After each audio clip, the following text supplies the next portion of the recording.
बिस्मिल्लाहिर्रहमानिर्रहीम। 2 दिन के वक्फे के बाद दोबारा आपकी खिदमत में हाजिर हैं।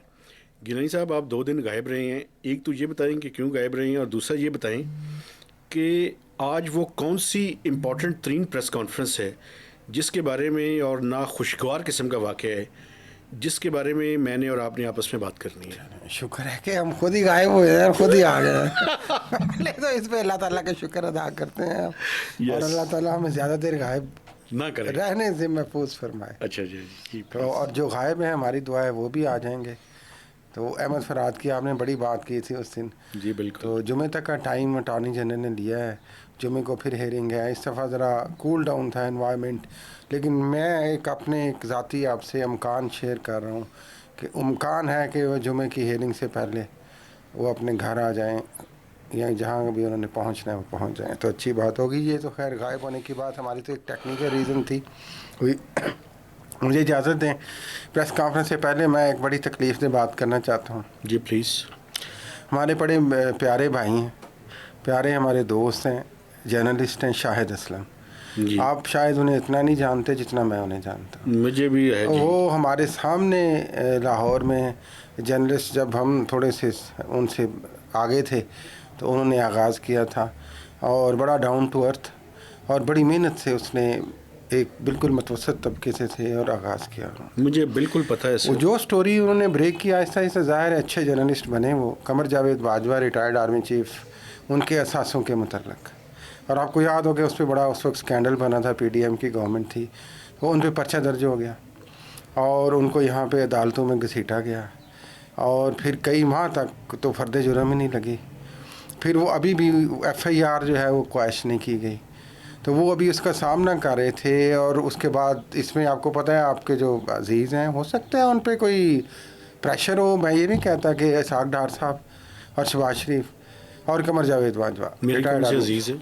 अजीज़ से मराज के आपको अजीज़ है ना, डिप्टी वज़ीर आज़म है मुल्क के यार, उनका मेरे अजीज़ आपने बना गुफ्तगू का आखिरी मैं बस मकसद मुख्तसर ये करूँ कि वो बेचारा प्रेशर, अंडर प्रेशर था, नामसाइद हालात में शाहिद असलम ने मुल्क को छोड़ा जी। अमेरिका गए हैं। अमेरिका गए हैं, और जो ही वो अमेरिका गए हैं कुछ दिन बाद उनकी अम्मी की डेथ हो गई। दुख की बात यह है कि वो बंदा जिस सर्कमस्टांसिस में वो गया वो गैर मामूली थे। वो वापस तो नहीं आ सकता था अपनी माँ को देखने, उसके जनाजे को कंधा देने, उसकी आखिरी ख़ुद हकीकी एक ज़ियारत करने माँ की, उसके कदमों को चूमने, और उसका उन्होंने बरमला इजहार किया सोशल मीडिया पे। मकसद ये है कि ये क्या जुर्म है कि अगर आपने किसी के असासा लीक कर दिया है किसी बड़े आदमी का, तो उस पर आप उसको इतना इस मुल्क में रसवा करेंगे, तंग कर देंगे ज़मीन कि उसको मुल्क छोड़ के जाना पड़ेगा। और इस तरह की जो सिचुएशन है ह्यूमन एंगल से आप देखें तो एक तो हमारी ताज़ियत है, और हमारा तो रियासत से अब भी मुतालबा है कि जनाब अली दफ़ा मारें इस केस को। ये साथे तो दुबई लीक्स में भी आ गए। हाँ बिल्कुल। तो मेहरबानी करें, इस केस को क्वैश करें और लोगों की और साथियों की ज़िंदगियों को आसान बनाएं। मुझे ये बताएं गिलानी साहब, एक आर्मी चीफ साहब हैं, उनके असासों के बारे में खबर देना कौन सा बड़ा जुर्म है यार? नहीं, ये मेरे ख्याल है कि आयन क्या मतलब होना चाहिए, इसमें कौन सी बात है? मुझे ये बताएं, अगर देखें हम तो बिलीव ही नहीं करते कि वो करप्ट हैं भाई, मैं तो नहीं यकीन करता। एक मिनट ठहर जाएं। मसला ये है कि उनको चाहिए ये था कि वो आके वो एक्सप्लेन करते कि ये असासे उन्होंने कैसे बनाए, बजाय इसके कि जो मैसेंजर था आपने उसको पीनलाइज करना शुरू कर दिया। अफसोस है, और चूंकि वो सिर्फ पाकिस्तान में था, कुछ बाहर थे जिन्होंने मिलकर ये रिपोर्टिंग की, तो उसको आपने फाइन ट्यून करना शुरू कर दिया। मेरा मतलब है कि यार हम तो नहीं कहते ना, मैं बिलीव करता हूँ कि अच्छा, वैसे आपने मुझे जावेद बाजवा साहब अब करप्ट हैं, लेकिन खुदारा अगर ऐसा कुछ हो गया तो इसमें कौन सा बड़ा जुर्म हो गया? नहीं देखिए, मैं और आप अदालत नहीं ना किसी को हम करप्ट कहें या किसी को कहें। मैं तो कह ही नहीं रहा, मैं कह रहा हूँ ही नहीं है, मेरा यकीन है वो नहीं है। नहीं, मुझे नहीं पता, मुझे तो सिर्फ एक बात है, आपको पता है, इससे अगली बात भी हम कर लें कि सोशल मीडिया का एक लॉ ला रही है फेडरल गवर्नमेंट जी, और डेफेमेशन का एक लॉ ला रही है पंजाब हुकूमत, ला चुकी है। ये चाहते क्या है? कानून बना दिया गया। ये चाहते क्या है? ये चाहते हैं कि जुबान बंदी हो। ये चाहते हैं कि सब साफियों को अंदर कर दें। नहीं अंदर कर दें, या उनको बस माली तौर पे, चूंकि वो पहली माली हालात कमजोर है। देखें, मैं तो आपको फाइन ठोके उनको, मुझे डेफेमेशन के उस पे प्रॉब्लम नहीं है। मुझे इसलिए नहीं प्रॉब्लम कि मैं उस जर्नलिस्टों के तबके से नुमाइंदगी करता हूँ या तल्लक रखता हूँ, जो हमेशा ये कहते हैं कि हमें अपनी स्टोरीज को बैलेंस करना चाहिए। बैलेंस की बात भी नहीं, पूरी दुनिया में मेहताब साहब ये स्ट्रिक्टली ऐसे लॉज होते हैं डिफेमेशन के, बट उनके तरीके होते हैं, उनको इंटेंशन ये नहीं होती जो यहाँ पे मिस यूज़ नहीं किया जाता। इंटेंशन मैं आपको बताऊँ क्या है, उसकी मिसाल मैं आपके सामने पेश करता हूँ। मिसाल ये है कि सेंसरशिप की बात कर रहे हैं ना, कि मीडिया को कंट्रोल करना है। असल में ये चीज़ है, आप इमरान खान का नाम नहीं ले सकते, टीवी चैनल्स आप आहिस्ता आहिस्ता लेते हैं, लेकिन आप उस तरह से चीज़ों को नहीं कर सकते। जो उनकी तस्वीर वायरल हुई सुप्रीम कोर्ट ऑफ पाकिस्तान की जो प्रोसीडिंग्स थी उसके दौरान 16 मई को, वो पूरी दुनिया ने देखी। हर टीवी चैनल ने वो तस्वीर के बारे में कहा कि वो उसके बारे में तहकीकात शुरू हो गई हैं और वो टीम बन गई है कि तस्वीर लीक किसी हुई। और बदकिस्मती हमारे मीडिया की, या ये अंडर प्रेशर है, या सेंसरशिप है, ये या सेल्फ सेंसरशिप है कि किसी मीडिया चैनल ने, किसी अखबार ने वो तस्वीर छापी ना दिखाई। हालांकि मैं समझता हूँ यार, कैसा इंटरेस्टिंग पॉइंट है, एक उसके बारे में आप खबर जारी कर रहे हैं, देखिए मैं आप वो तस्वीर नहीं दिखा सकते। देखिए एक बात सुने, मैं साफ़ी हूँ, बाइस से शर्मिंदगी है वैसे ये मामला। एक ऐसा शोबा जिसका जिस ब्रेड एंड बटर है मैं और मेरे बच्चे उसके नतीजे में कमाए हुए पैसों से खाना खाते हैं हम। शर्म की बात है ये हमारे लिए। और देखिए मुझे ये बताएं, इमरान खान की तस्वीर छापना क्या मतलब है यार? कौन सा जुर्म है ये? नहीं, मैं तो मिसाल दी है कि जो आप कर रहे थे वो चाहते क्या हैं कि इतनी कंट्रोल सेंसरशिप हो। मैं उसी तरफ आना चाह रहा हूँ। अच्छा एक बात और, एक बात मुझे और कहने दें प्लीज़। मुझे ये बताएं कि रऊफ हसन साहब ने क्या प्रेस कॉन्फ्रेंस की है? मैं उस पर करता हूँ सोशल मीडिया पे, जो चूँकि ये इसकी मिसाल से मैं आपके सवाल का पहले जवाब देने की कोशिश कर रहा था कि आपने प्रिंट मीडिया को कंट्रोल कर लिया, आपने इलेक्ट्रॉनिक को कंट्रोल कर लिया, टीवी चैनल्स को, अब रह गया सोशल मीडिया जिसको आप शुतर बेमहार कहते हैं। और ये सोशल मीडिया जिस पे को आप समझते हैं कि 8 फरवरी के इलेक्शन में भी इसका बड़ा किरदार था, और उसके बाद जो कुछ वो भी एक दोनों तरफ की गालम गलोच ब्रिगेड्स हैं बदकिस्मती से। पहली बात तो ये है कि ये जो सोशल मीडिया पे पोलराइजेशन, गालम गलोच, ये ब्रिगेड, ये कहाँ से शुरू हुई थी? किसने की थी? उनके बानी कौन थे?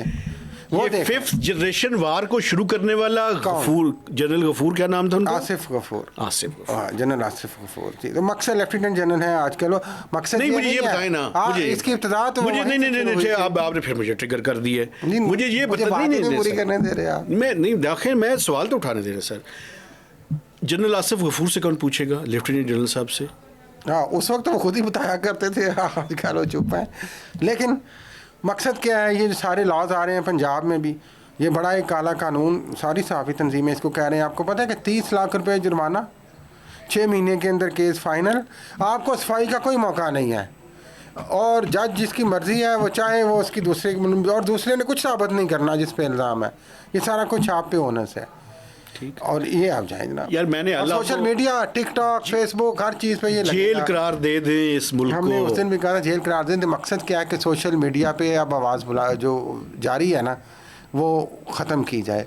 उसको उस पे ऊपर पूरी कोशिश है वफाकी हुकूमत की और सूबाई हुकूमत की कि फ्रीडम ऑफ एक्सप्रेशन को उस पे, और उसमें ज़ाहिर है जो मिस यूज़ होता है। अच्छा, वैसे एक प्रेडिक्शन मेरी भी सुन ले, तो वो करना चाहते हैं। एक प्रेडिक्शन मेरी भी सुन ले। इस कानून का सबसे ज़्यादा नुकसान उन लोगों को होगा जो ये कानून बना रहे हैं।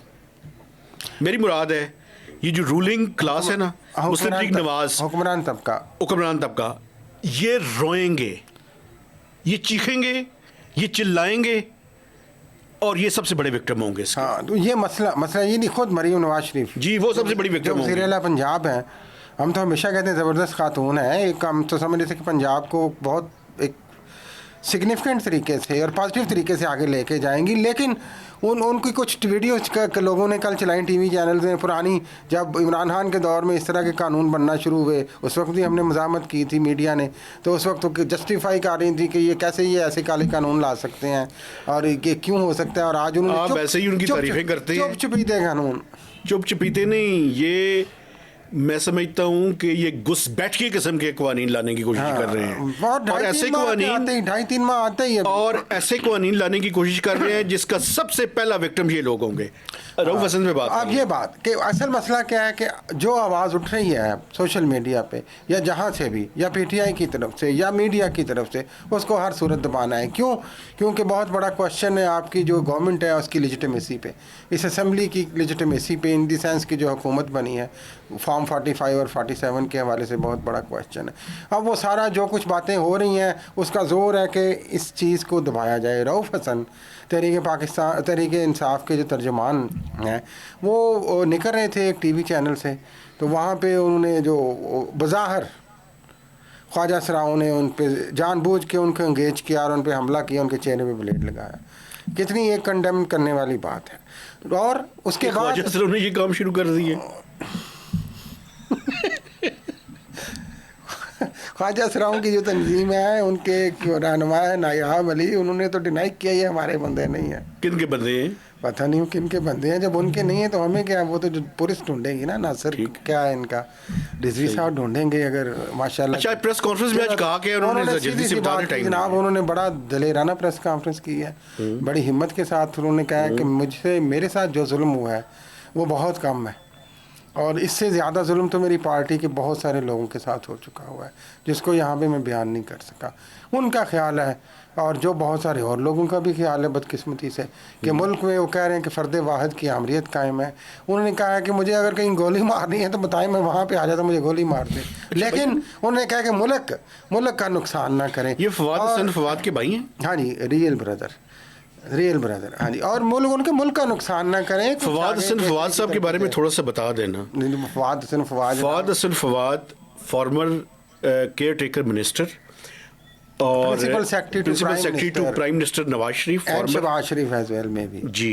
और दूसरी बात एक और भी है, बहुत ही ज़बरदस्त किस्म के शायर भी हैं। और ये इन्होंने बड़ी जल्दी वो शहबाज शरीफ की गुड बुक्स में आए थे। ये उस वक्त जब ये, मैं आपको बताऊं, सेक्रेटरी हेल्थ थे। मैं 2011 की बात कर रहा हूँ जब फ्लड आया था 10-11 में। ये सेक्रेटरी हेल्थ थे और पूरा पंजाब, साउथ पंजाब सैलाब से डूब गया था। उस वक्त इन्होंने बड़ा एक्टिवली काम किया था। उस वक्त से ये शहबाज शरीफ की गुड बुक्स में आए और फिर जब वो इस्लामाबाद आए तो बड़ी तेज़ी से तरक्की करते हुए वो पूरे का पूरा डोला नवाज शरीफ के साथ लगा दिया गया। लेकिन मैं आपको एक बात बताऊं, इतने ज़बरदस्त किस्म के ब्यूरोक्रेट, बड़े ज़बरदस्त, बहुत अच्छे, बिल्कुल। लेकिन दूसरी तरफ देखिए ताब भी रहे हैं बदकिस्मती से पीटीआई के दौर में अंदर भी रहे। लेकिन यार मुझे एक बात बताएं, कुछ फैमिलीज़ पे अल्लाह का करम होता है, मैं आपको सही बता रहा हूँ। अब ये देखें, एक भाई पाकिस्तान मुस्लिम लीग नवाज के इतने करीब, दूसरे पीटीआई के इतने करीब, और दोनों बड़े जबरदस्त। तो ये वो ये और इनके साथ ये सलूक ये डिजर्व नहीं, ये कंडेमनेबल है, ये डिजर्व नहीं। कमजोर इस मुल्क में टैलेंटेड लोगों को रहने दें, अल्लाह का वास्ता है। बल्कि नजरियाती तौर पे वो स्ट्रांग है, अल्लाह का वास्ता है, मेरे हाथ जुड़े हुए देख ले। जिस्मानी तौर पे भाई आप फाते हैं, आप बहुत ताकतवर हैं, बहुत अल्लाह का वास्ता है, और मेहरबानी करें, आप जुल्म ना करें, आप इंसाफ करें। और अगर आपने नहीं किया जुल्म तो कम से कम उनको इंसाफ दिला यार। हाँ, अगर आप नहीं कर रहे तो उन लोगों को एक्सपोज करें, ले सामने, जो इस मुल्क को बदनाम कर रहे हैं, जो आपको बदनाम कर रहे हैं। बिल्कुल। बल्कि पाकिस्तान की सबसे बड़ी छठी फौज, मुझे तो दुख होता है कि यहाँ पे लोग सियासी तौर पे उठ के बातें करते हैं यार, बड़ी तकलीफ दे बात। मेरा ख्याल है कि शायद चीफ साहब तो ऐसा नहीं चाहते, पता नहीं अब क्या हो रहा है ये तो अब। लेकिन जाते जाते मैं एक और बात ज़रूरी करना चाह रहा हूँ। आज गिले शिकवे मेरे समझ लें, ये गिला शिकवा तो नहीं है, हम तो खैर खराज तहसीन पेश कर देते हैं सैयद बादशाह मोहसिन नकवी को। जेलम में कश्ती उलट गई, उन्होंने बड़ी अफसोस किया। और खुशाब में बस एक्सीडेंट हुआ, उन्होंने बड़ी ताज़ियत पेश की शहादतों पे, हलाकतों पे। हब में बस उलट गई, उनकी ताज़ियती पैगाम आता है। इस्लामाबाद में जिसके आप इंटीरियर मिनिस्टर हैं, जिस एरिया के आप, जहाँ पे आपने अपनी मर्ज़ी का आईजी पुलिस लगाया है सैयद अली नासिर रिजवी, डी चौक में फ़लस्तीन के हक़ में मुजाहरा कर रहे थे चंद लोग, वो बैठे हैं। रात को एक जवाब पता चला है कि आर्मी ऑफिसर के बेटे की गाड़ी थी, वो चला रहा था FIR के मुताबिक। स्मैश किया उनको, 2 बंदे हलाक हो गए, शहीद हो गए, 4-5 ज़ख्मी हुए। और मोहसिन नकवी साहब खराज तहसीन है आपको, आपने ज़रा सारा ताज़ियत करना भी नहीं मुनासिब समझा, या तो क्या कह सकते हैं। मेरी तो जुबान और ये बंदी जो है। रऊफ हसन का मामला हुआ है ये भी इस्लामाबाद में हुआ। मेरी जुबान तो बंदी मकसद है। ये है कि ये इरादे देखें क्या है ना, कि जहाँ पे आपके खुद पर्टिकुलर ज्यूरिसडिक्शन में जुल्म हो रहा है, ज्यादती हो रही है, उस पर आप बिल्कुल खामोश हैं। अल्लाह तो आपको इसका मतलब पता नहीं लोग क्या लें। मेहरबानी करें, इंसाफ दें। वैसे इंसाफ की तवक्को मोहसिन नकवी से रखना, अल्लाह माफ़ करे, लेकिन कोई पता नहीं, दिल में रहम आ जाए तो बड़ी बात है। सैयद बादशाह सर आप दुआएं करें और इजाज़त आपके लें। जज्बात से मैं पूरी तरह सहमत हूँ, आपकी कदर करता हूँ मैं जज्बात की। और मैं देखने वालों से गुजारिश करूँगा कि हमारे चैनल को सब्सक्राइब कीजिए, इसकी शेयरिंग कीजिए और कमेंट्स कीजिए। और FM पावर 99 के रेडियो ऊपर स्टेशन पे हर सोमवार, बुध और हफ्ते को 4 से 5 बजे से हमारे प्रोग्राम को सुनते रहिए और फीडबैक भी दीजिए। तो इजाज़त दीजिए, अल्लाह हाफिज़।